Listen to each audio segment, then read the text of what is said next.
Hello there, it's the exam coach checking in with you. I hope you've been cracking recently. I've been cruising along nicely.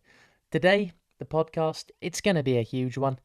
It's about two of my favourite subjects, social media and exams. In fact, it's called 10 Tips on Social Media and Exam Preparation. No doubt why you clicked this episode is because of that. It's two very, very relevant topics if you are in tune with the exam coach social media channels and get value from it. So let's get straight into it. I want to give you a lot of value here, and I'll just quickly at the beginning tell you how this podcast is going to be laid out. So in the first piece, I'll just go over just some light thoughts, some summary kind of introductory statements to my view on social media and exams. And then I'll do a quick recap of a YouTube video that I made earlier this week about social media and exams. It was three key tips around why social media can, in fact, make you fail your exams. So I went into some detail on that, and I'll talk through those very, very quickly. And then I will list the 10 tips that I think you should bear in mind to keep your management of social media and exams complementary to one another. Okay, let's kick it off.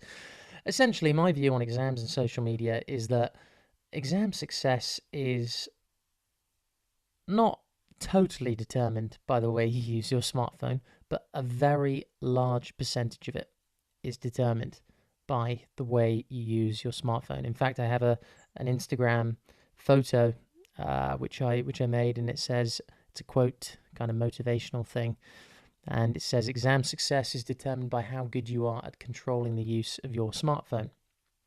Obviously, that's way too binary, black and white, but it's meant to be attention grabbing in that way. The key thing that I think you have to understand from all of this, and I'm always trying to make sure I'm paying more and more attention to this, is how crucial the smartphone is in making or breaking your exam results. It can really pull you away from your priorities, but it can also deliver you and automate some processes that are so valuable when it comes to exams. So just off the top of my head, you could talk about revision apps, you could talk about scheduling, you could talk about just real simple stuff like note taking, just being able to make small lists throughout the day, having a portable notation device with you, incredibly useful. Then again, we all are too aware of the distractions, the gaming, the all the apps really, that you can do anything off the smartphone. It's all a distraction in one way or the other. And the key thing that I think I'm going to talk about today is trying to align the smartphone with our priorities at any given moment in time. Now, let me just quickly run through the three things that I mentioned in the YouTube video that I said could result in some difficulties, or, as I put it in the video, failure. A bit strong, but true nonetheless. You will fail your exams if you don't get on top of these ideas and concepts that I'm about to give you. So the three that I mentioned in the video were instant gratification, approval-seeking behavior, and distraction. We've already talked a little bit about distraction, but let's talk a little bit about instant gratification, which is as I explained in the video, I'm going to link it in the description below in case you want to look through it, because I'm just going to touch on it very, very briefly here. But that's essentially the dopamine loop that you get into. Dopamine is this a chemical released in our brains when we essentially get rewarded for an action. And the act of hearing your smartphone buzz or having any kind of anticipation towards looking at your smartphone, expecting there to be some notifications there, and then those notifications appearing as a reward in some way. So, for example, someone liking your photo, someone sending you a message, someone giving you attention in some way that makes you feel quite good. That then reinforces this release of dopamine, and then a cycle begins where it becomes a habit to constantly check your smartphone, which I think a lot of people would agree that impulsively we do it. I often find myself just reaching down into my pocket, picking out my smartphone. I don't actually, it's a subconscious act. I kind of opened it and I'm on my phone and I'm flicking away and going through apps, and I'm on this, and it's very, very subconscious and impulsive.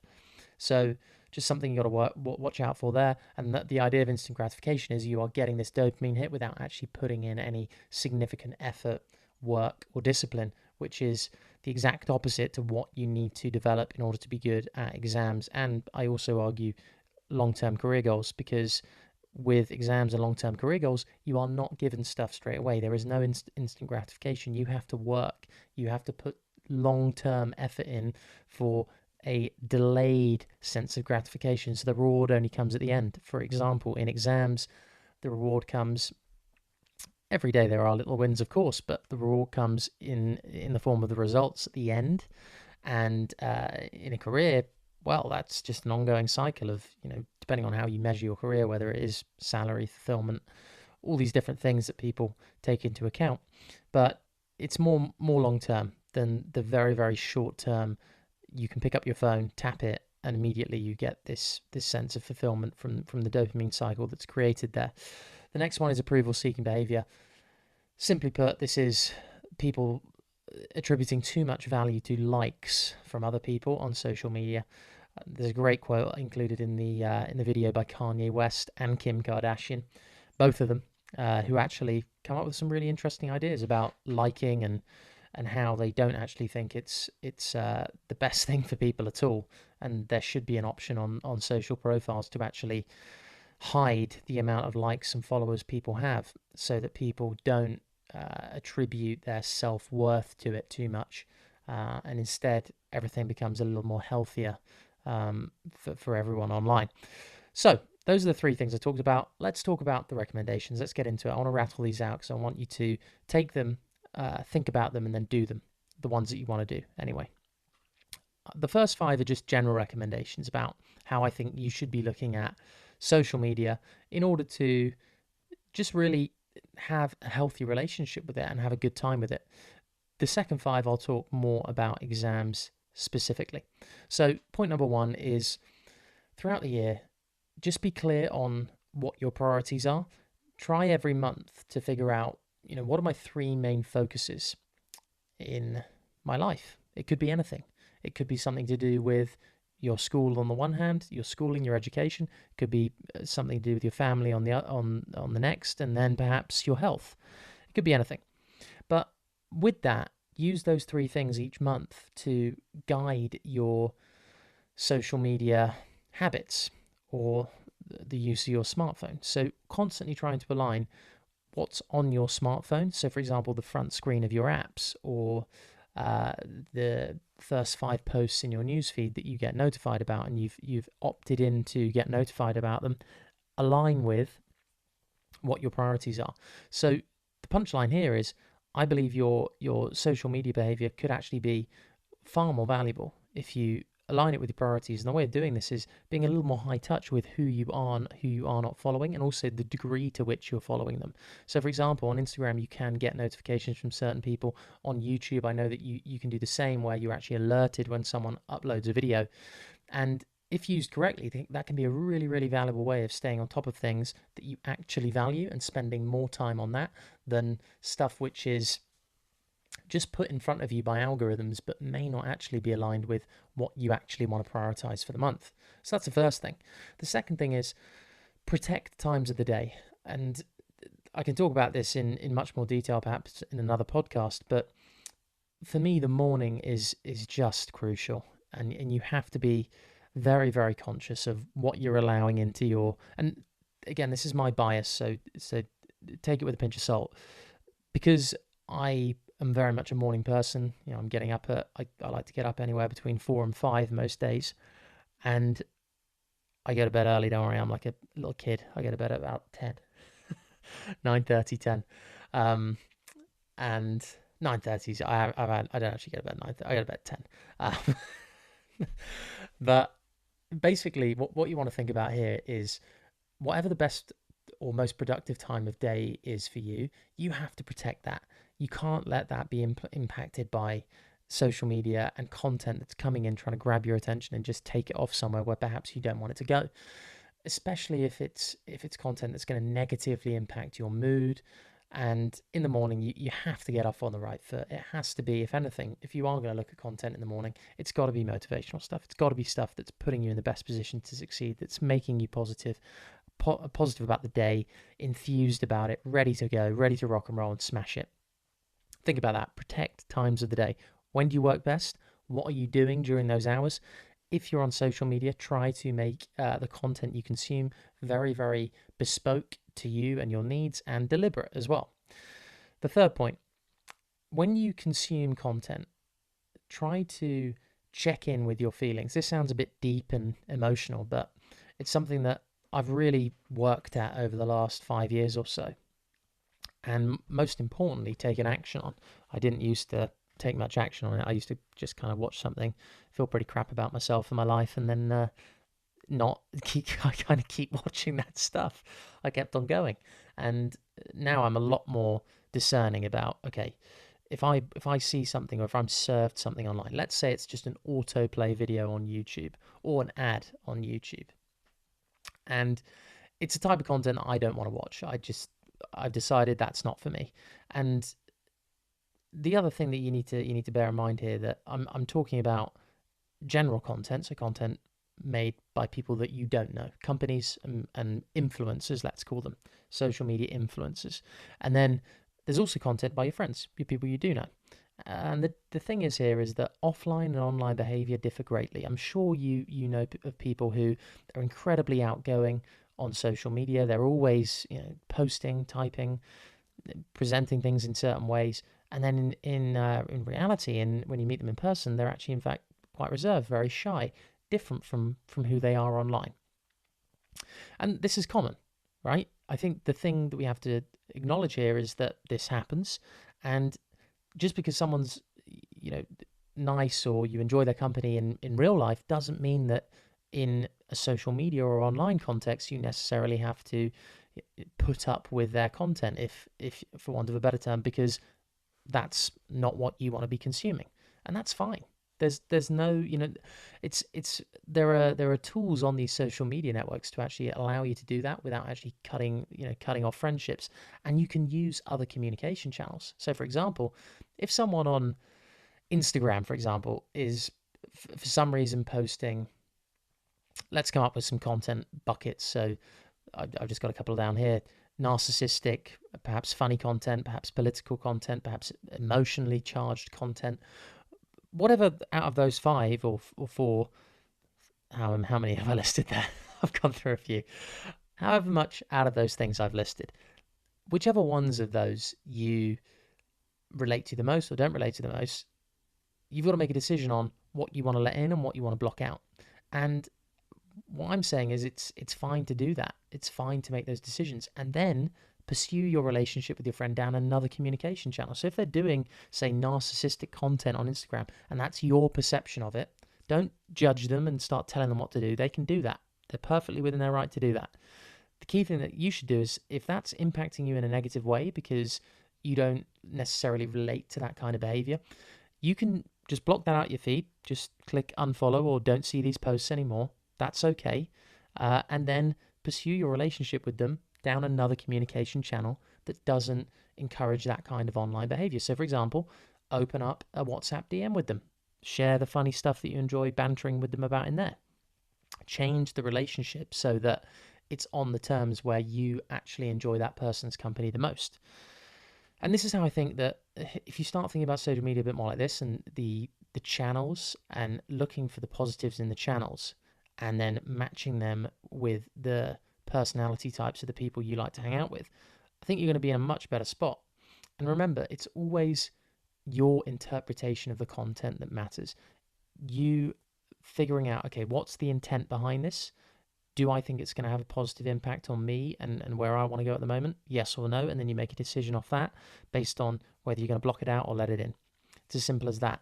I'm going to develop these thoughts a little bit more, but I just wanted to get this across to you because I think it's important you start thinking about these things, because they do seriously impact how you feel and what you do on a day-to-day basis. The classic line said by every kind of person who you Google who's been successful in any way, they say you're the average of the 5 people you hang around with most. And the same holds true for online. Online is an environment, and you are being influenced by that. The fourth thing, I read this article today and it came up with this term called digital nutrition, and I loved it because I thought it's such a good analogy. It's just like a balanced diet. Your online consumption should be treated like your diet in real life. Sugary foods, for example, we all can over index in them and binge on sugary foods or fatty foods. And there's dietary advice about that. We're recommended to have 5 a day, fruit and veg, all that stuff, all good, healthy stuff. Love it. And the same should be thought about with your digital media consumption, the asset classes or types of content that you're consuming. I'm really looking forward to in this particular article that I read. Um, I might actually do an individual commentary on it, maybe on YouTube or a blog post. But the interesting thing I found about it was they're going to actually do some research into classifying all the different types of content on social media as if they were foods. So, for example, there would be like a sugary equivalent, a fatty food equivalent, a protein equivalent, and match them up with how they actually make you feel so that you can have a better understanding of when you watch this particular type of content, or it could be interact with this particular influencer and what they're communicating. This is actually what happens psychologically inside your brain so that you can be a bit more informed on how media is actually influencing you on a day-to-day basis, because the numbers are just staggering in terms of how many people are spending time on their smartphone watching media per day. It is huge. There's a few numbers quoted in the article. Again, I'm going to go through it in a bit more detail, but it really is important that you start thinking about this like a diet. In fact, just a quick thought here is the autoplay videos on YouTube and Facebook. They're a bit like the equivalent to the McDonald's Big Mac buffet, maybe. And chuck a couple of fries, couple of packs of fries, and what is it, a big gulp or double XL Coke, and that's it. It's stuff that's highly addictive and long term can have some serious health impacts on you. Number 5, practice a screen-free day each week. I try to do this on the weekend. Really interesting and valuable exercise. Trying not to look at any screens for at least for a day or 12 hours. Try. So useful because it brings you back to that centered positioning of not having to be so reactive to a little bit of tech, and instead just getting your head up, clarifying your thoughts a bit, enjoying the people who are around you, and having a good time on the weekend that way. So just try and integrate that in. It's just a suggestion. You don't have to do it, but it might be good if you want to get a better headspace in the near future. Number 6, so these are the exam-specific tips now. I would recommend in exam season, you almost see it like a retreat. You should look to consume less media online. You should look to go a little bit more hermity in your behavior.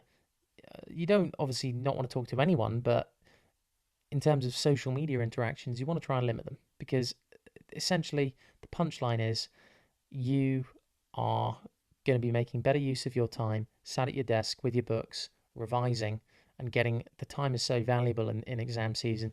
You really want to be maximizing as much time as possible spent on the things that are actually going to get you the marks in the exams, rather than on social media looking for connection, people to talk to, things like that.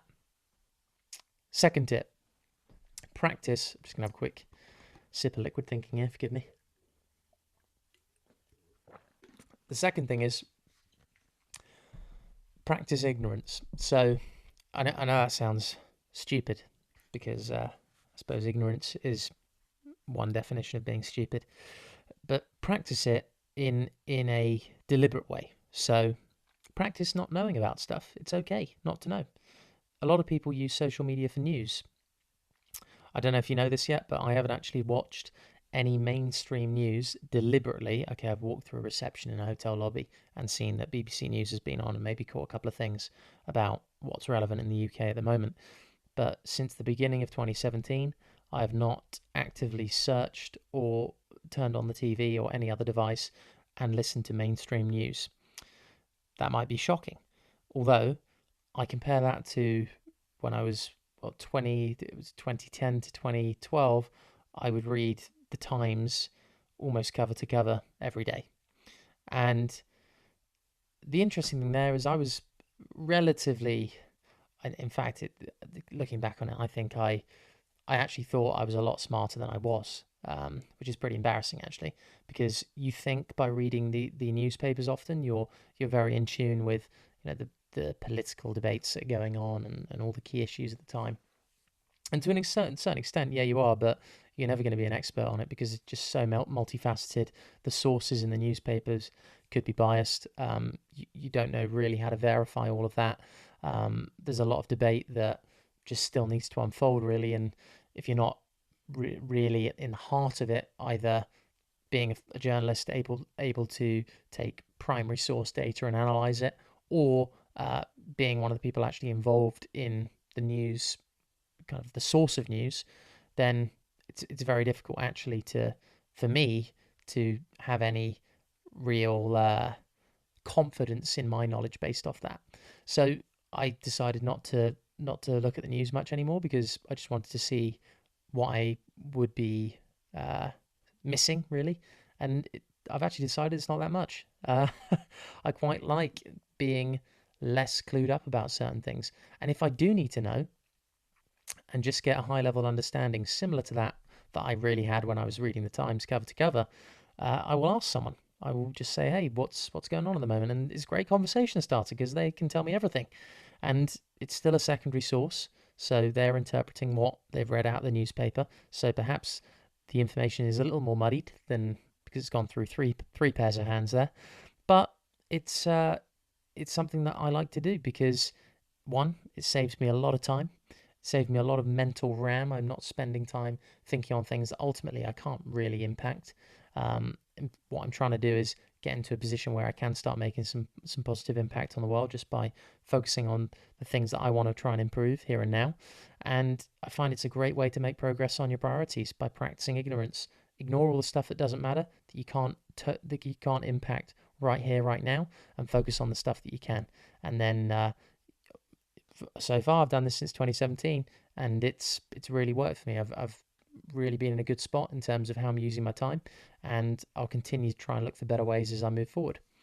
Number three, turn off read receipts. This is on all messenger apps, mainly WhatsApp, because that is one of the most popular apps in the UK and around the globe as well. But the read receipt is a fascinating one. I was reading into it a little bit earlier this week, and what it boiled down to was it's all about the social pressure that people feel to respond when they know another person has seen that they've seen their message.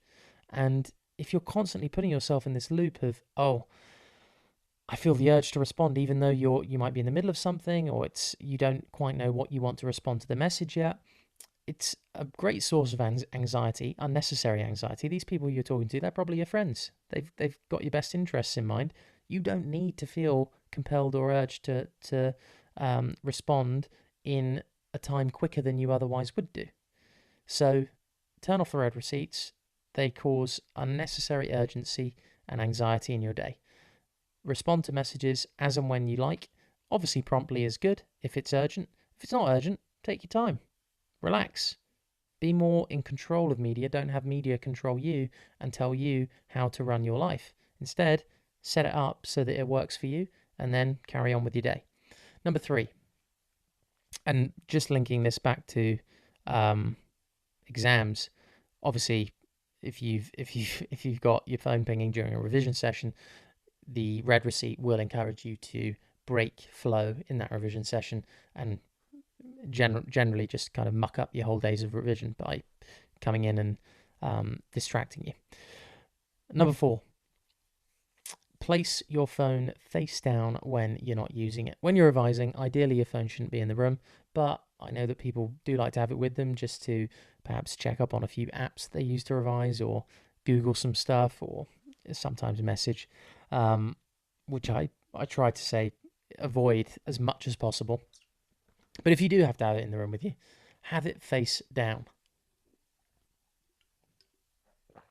Get a case on your phone that allows you to that's got a rim around it, that allows you to put your phone face down and not have the screen scratched to pieces by grit on the desk or when you lob it on the floor. And that's how you should operate. and have vibrate and silent off, and the messages will come in, and after your revision session, you can handle those messages. That's simple. Just a simple hack. Place it face down. The screen will light up every time that the phones are programmed to do that. When you get a message and a notification, the light comes on your screen, or the screen activates, and that will catch the corner of your eye. It happens all the time to me whenever I have my phone up, and it will happen to you too. So just place it face down so you can't see the screen. Number 5. One more sip of liquid thinking to keep me going through this one. We're cruising through. I'm going to try and get to under 30 minutes. Keep it brief, and you can go away and smash these out. So, number 5. Have a purpose when you go and use your phone during a break. I would recommend you prioritize direct messages over broadcast consumption. So, for example, you've got stories on Snapchat, on Instagram. You've got them on Facebook as well. You've got newsfeed on Facebook. Those are broadcast consumption. So that is where you are going not to actually look at anything particularly. You're just waiting for something to catch your attention, and then perhaps you'll interact with it, or it's just browsing. A lot of people just use social media and they just browse. In fact, I remember when I was a lot younger, and I first started using Facebook, that's all I did. I just looked at what other people are doing. I was very, very much in spectator mode, and that's fine. In fact, I think a lot of the majority of social media users are like that. They just watch what's going on, and that's quite entertaining. But it can distract you hugely and burn a lot of time, because the whole way it's set up is once one piece of content grabs your attention, another piece will, and it's a constant cycle of how long can we keep you on the network, because that's essentially how they're set up in terms of their advertising. They want you to be there for as long as possible, because then they can prove that, right, this kind of person is on our social network for X amount of hours, and we can then sell that time and attention to advertisers who are going to pay significant amounts of money. These companies are worth billions of pounds because of that, and you just got to understand that that's how it's set up. They're not trying to. I think it's a fine balance between trying to keep you there for the sake of trying to keep you there, so just giving you content that doesn't really appeal to you but just grabs your attention because it's shocking or just strange and you want to watch it for some reason. Or what the algorithms are obviously trying to do as well is make the content appealing to you and useful and interesting. And that's great as well, but even though it's appealing, useful, interesting, it's probably not as appealing, useful, interesting, and as much of a priority as your exams. So, in the breaks, try to prioritize the direct messages with your friends, being maybe message a few, but use Snapchat DM, use Instagram DM.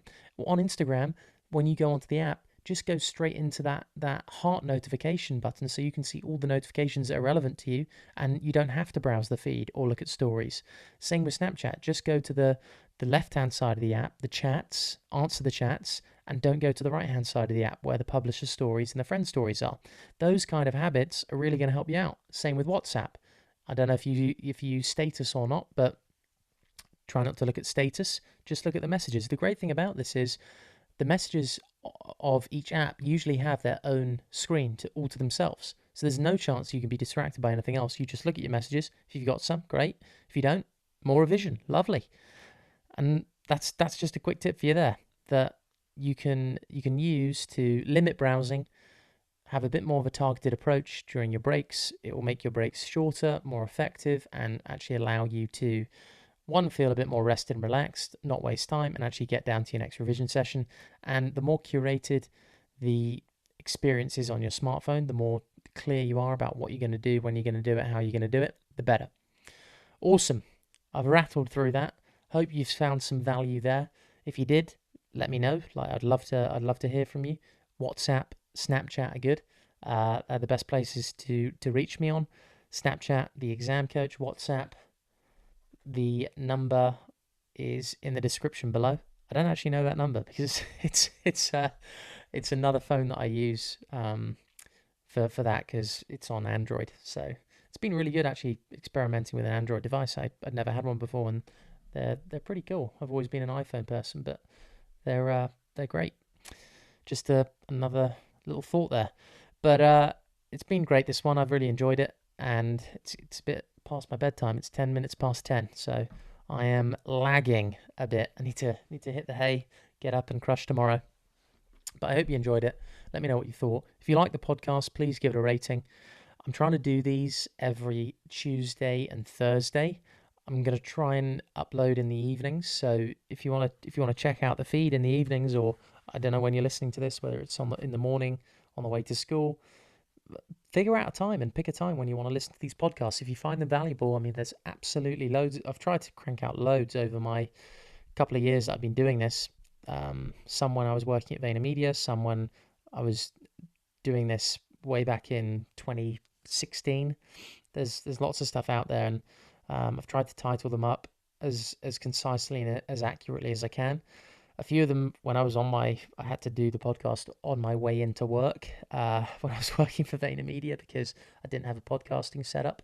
But hey, yeah, I made the best of an average situation and try to get through it.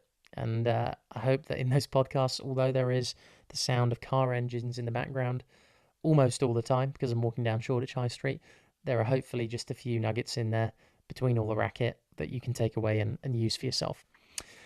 Anyway, I'm going to check out. It's been a belter. I hope you have a cracking day if you're about to start your day. If you're about to end your day, I hope you have a cracking day tomorrow. Have a top one, and I'm checking out.